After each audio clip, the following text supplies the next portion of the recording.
पप्पू यादव पर दिल्ली आवास में चप्पल फेंकी, समर्थकों ने युवक को पकड़ा। बिहार के पूर्णिया से निर्दलीय सांसद पप्पू यादव पर सोमवार को दिल्ली स्थित उनके आवास पर प्रेस कॉन्फ्रेंस के दौरान एक युवक ने कथित तौर पर चप्पल फेंक दी। घटना के बाद मौजूद समर्थकों ने युवक को पकड़कर उसकी पिटाई कर दी।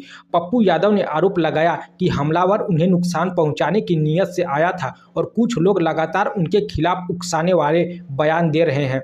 पुलिस मामले की जांच कर रही है। आरोप है कि घटना में सुमित गिरी गोस्वामी और हैप्पी शर्मा नाम के 2 युवक शामिल थे। दूसरी ओर हैप्पी शर्मा ने हमला करने से इनकार करते हुए कहा कि वे केवल विरोध दर्ज कराने पहुंचे थे। सीजेपी संस्थापक अभिजीत दीपके के परिवार की आर्थिक जांच की मांग।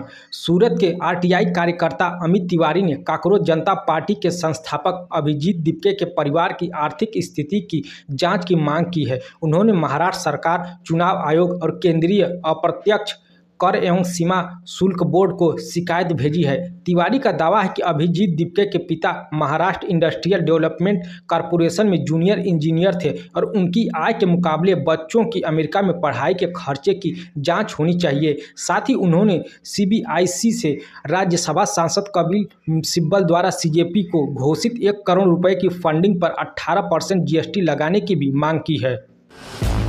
मायावती ने समधी अशोक सिद्धार्थ को बीएसपी से फिर निकाला।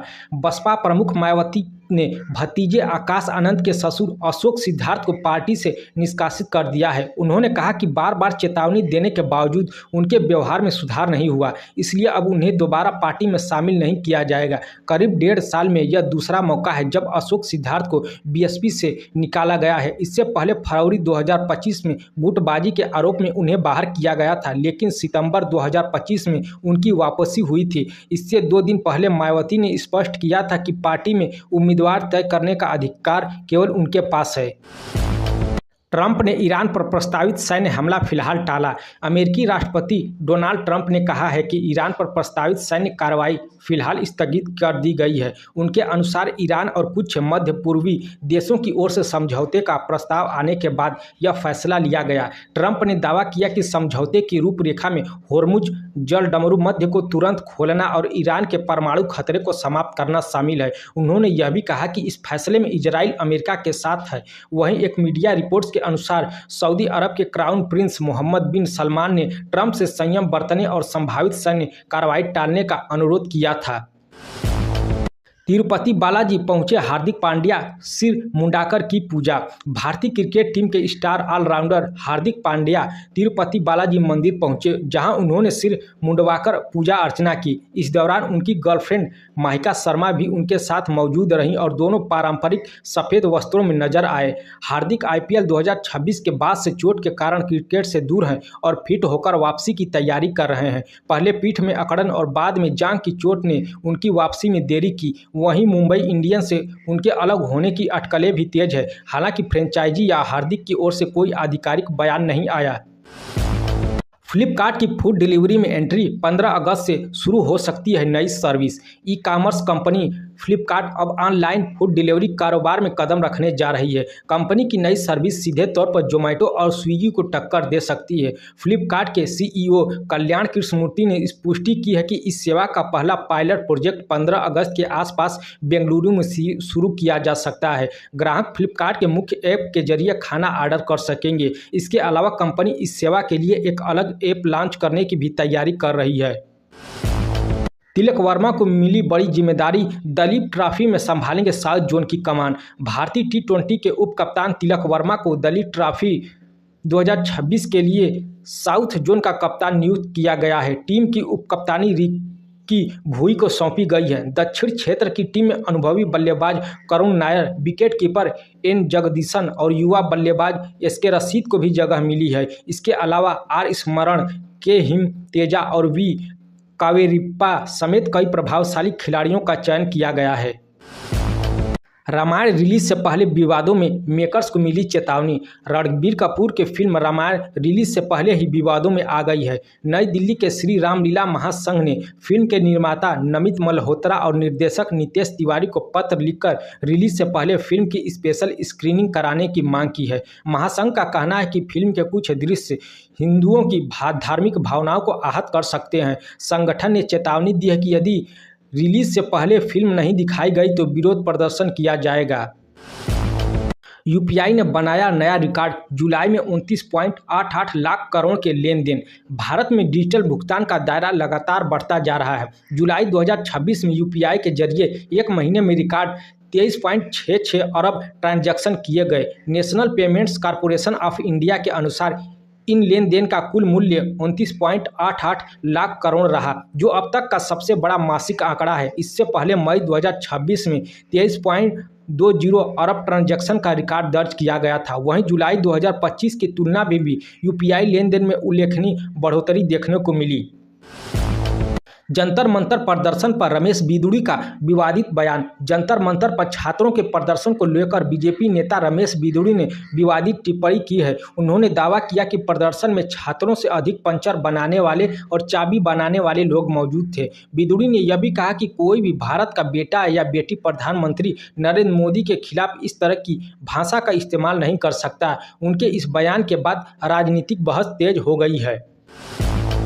पीएम मोदी की आंखों में आंसू आ गए, पवन कल्याण का बड़ा बयान। आंध्र प्रदेश के उप मुख्यमंत्री पवन कल्याण ने जंतर मंतर पर हुए प्रदर्शन और प्रधानमंत्री नरेंद्र मोदी की पर की गई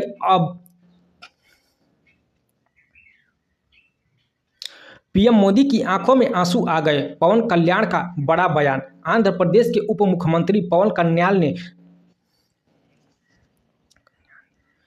पीएम मोदी की आंखों में आंसू आ गए, पवन कल्याण का बड़ा बयान। आंध्र प्रदेश के उप मुख्यमंत्री पवन कल्याण ने जंतर मंतर पर हुए प्रदर्शन और प्रधानमंत्री नरेंद्र मोदी पर की गई कथित अभद्र टिप्पणियों को लेकर प्रतिक्रिया दी है। उन्होंने कहा कि जो व्यक्ति जितना अधिक काम करता है उसकी उतनी ही आलोचना होती है। पवन कल्याण के अनुसार इन टिप्पणियों से प्रधानमंत्री भावुक हो गए और उनकी आंखों में आंसू आ गए। उन्होंने कहा कि नई पीढ़ी शायद यह नहीं समझती कि प्रधानमंत्री ने देश के लिए किन चुनौतियों और संघर्षों का सामना किया है। लोग मेरे पिंपल्स देखते थे, आंखें नहीं। साई पल्लवी का पुराना इंटरव्यू वायरल। फिल्म रामायण में सीता का किरदार निभा रही साई पल्लवी इन दिनों चर्चा में हैं। उनके लुक को लेकर सोशल मीडिया पर अलग अलग प्रतिक्रियाएं सामने आ रही हैं। इसी बीच उनका एक पुराना इंटरव्यू वायरल हो रहा है, जिसमें उन्होंने बताया कि फिल्म प्रेमम से पहले वह अपने चेहरे के पिंपल को लेकर काफ़ी परेशान रहती थी और कई तरह की फेयरनेस क्रीम्स इस्तेमाल करती थी। साई पल्लवी ने कहा था कि लोग अक्सर उनके चेहरे के पिंपल पर ध्यान देते थे, उनकी आंखों पर नहीं। केरल में भारी बारिश का कहर, 8 की मौत, राहुल गांधी ने जताया दुख। केरल में मूसलाधार बारिश और भूस्खलन ने भारी तबाही मचाई है। मुख्यमंत्री वीडी सतीशन के अनुसार बारिश से जुड़ी घटनाओं में अब तक 8 लोगों की मौत हो चुकी है, जबकि 8 लोग लापता हैं और 13 लोग घायल हैं। लगातार बारिश के कारण कई नदियां और बांध उफान पर हैं। राज्य में हालात गंभीर बने हुए हैं और प्रशासन को हाई अलर्ट पर रखा गया है। वहीं कांग्रेस नेता राहुल गांधी ने इस त्रासदी पर गहरा दुख जताया। उन्होंने मृतकों के परिजनों के प्रति संवेदना व्यक्त की, लापता लोगों की सुरक्षित वापसी और घायलों के जल्द स्वस्थ होने की कामना की। यूएस का नया वीजा नियम लागू, अब देना होगा 17 लाख तक का बॉन्ड। अमेरिका ने वीजा बॉन्ड प्रोग्राम को अस्थायी रूप से लागू कर दिया है। नए नियम के तहत कुछ देशों के नागरिकों को बिजनेस B1 और टूरिस्ट B2 वीजा जारी होने से पहले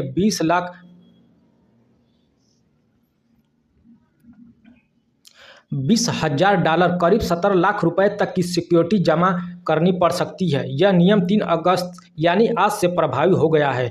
भारत को इस सूची में शामिल नहीं किया गया है, जबकि बांग्लादेश, नेपाल और भूटान समेत कुछ देशों के नागरिकों पर यह नियम लागू होगा।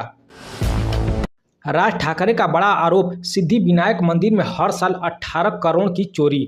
अयोध्या राम मंदिर के चढ़ावे में कथित गड़बड़ी के मुद्दे के बीच महाराष्ट्र नवनिर्माण सेना प्रमुख राज ठाकरे ने मुंबई के सिद्धिविनायक मंदिर को लेकर बड़ा दावा किया है। उन्होंने आरोप लगाया कि मंदिर में हर साल करीब 18 करोड़ रुपए के दान में चोरी होती है। राज ठाकरे ने कहा कि आज मंदिर भी भ्रष्टाचार से अछूते नहीं है और इस मुद्दे पर सरकार के कई नेता चुप्पी साधे हैं। उन्होंने अयोध्या राम मंदिर के चढ़ावे में कथित अनियमितताओं का भी जिक्र किया।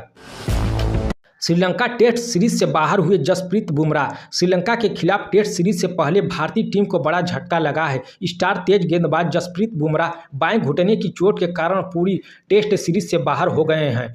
मेडिकल टीम की सलाह पर उन्हें आराम दिया गया है। भारत और श्रीलंका के बीच पहला टेस्ट 15 अगस्त से जबकि दूसरा टेस्ट 23 अगस्त से खेला जाएगा। बुमराह की अनुपस्थिति भारतीय गेंदबाजी आक्रमण के लिए बड़ी चुनौती मानी जा रही है। कर्नाटक में जंक फूड पर सख्ती, स्कूल कॉलेज के पास बिक्री पर रोक। महाराष्ट्र के बाद अब कर्नाटक सरकार ने भी बच्चों की सेहत को ध्यान में रखते हुए बड़ा कदम उठाया है। सरकार ने स्कूलों और कॉलेजों के 50 मीटर के दायरे में अधिक फैट, चीनी और नमक वाले खाद्य पदार्थों की बिक्री पर प्रतिबंध लगा दिया है। जिला अधिकारियों को इस आदेश का सख्ती से पालन सुनिश्चित कराने के निर्देश दिए गए हैं। नियमों का उल्लंघन करने वाले दुकानदारों के खिलाफ लाइसेंस रद्द करने सहित कानूनी कार्रवाई की जाएगी। बिहार को मिली नई रेल परियोजना की सौगात, 976 करोड़ की योजना को मंजूरी। केंद्र सरकार ने बिहार के लिए नई रेल लाइन परियोजना को मंजूरी दी है। करीब 976 करोड़ रुपए की लागत से दानापुर और फतुहा के बीच 29 किलोमीटर नई रेल लाइन बिछाई जाएगी। इस परियोजना के तहत दानापुर पटना सेक्शन में तीसरी और चौथी रेल लाइन जबकि राजेंद्र नगर पटना साहिब के बीच अतिरिक्त रेल लाइन का निर्माण किया जाएगा। इस योजना के पूरा होने के बाद 22 अतिरिक्त यात्री ट्रेनें और 18 मालगाड़ियों का संचालन संभव हो सकेगा। पीएम मोदी ने नशा मुक्त युवा विकसित भारत संकल्प अभियान की शुरुआत की।